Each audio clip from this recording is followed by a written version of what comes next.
குடிங்க அப்படின்னு சொல்லி கொண்டு போனா அதையும் தடுக்கிறாங்க. இது என்ன அது ஒண்ணும் புரியலையே. சரி, நான் ஒண்ணு கேக்குறேங்க, இன்னைக்கு போற லாரி இவங்க தடுக்கிறாங்களே, இவங்க அந்த கார்பரேஷன் வாட்டர் குடிப்பாங்களா? குடிக்க சொல்லுங்க, நம்ம கண்ணெதிரில், அப்ப நம்ம ஏத்துக்கலாம். ஏன் போற லாரியை ஏன் தடுக்கிறீங்க? அப்ப உங்க உயிர் தான் உயிர், மக்கள் உயிர் இல்லையா? என்ன இது என்ன உதாரணம்னே நம்மளுக்கு புரியலையே. உங்களாலதான் லாரியில தண்ணி கொடுக்க முடியல, அவங்க எதை சொந்தமா ரெடி பண்றாங்க, அதை ஏன் தடுக்கிறீங்க? இது மிக மிக மிக கண்டனத்துக்குரிய ஒரு விஷயங்க.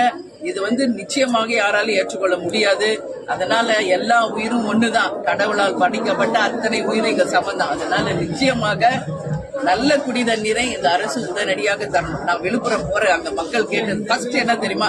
எங்களுக்கு குடிக்கிறதுக்கு தண்ணி வேணுமா, கரண்ட் வேணும், இதுதான் கேக்குறாங்க. அப்போ ஒரு குடிக்கிறதுக்கு தண்ணி, சாப்பாடு, இருப்பிடம், உடை எதுவுமே இல்லைன்னா இது என்ன? தமிழ்நாட்டுல ஒரு அகதிகள் மாதிரி இன்னைக்கு வாழ்ந்துகிட்டு இருக்காங்க விழுப்புரம், கடலூர் மக்கள்.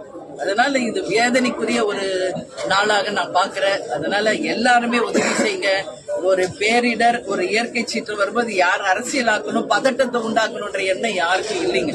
ஆனால் பாதிக்கப்பட்ட மக்களுக்காக எல்லாரும் குரல் கொடுக்கணும், எல்லாரும் உதவி செய்யணும். இந்த இக்கட்டான நிலையிலிருந்து அவங்களை மீட்டு கொண்டு வர வேண்டியது ஒவ்வொரு தமிழரின் கடமை என்பதை இந்த நேரத்தில் நான் சொல்றேன்.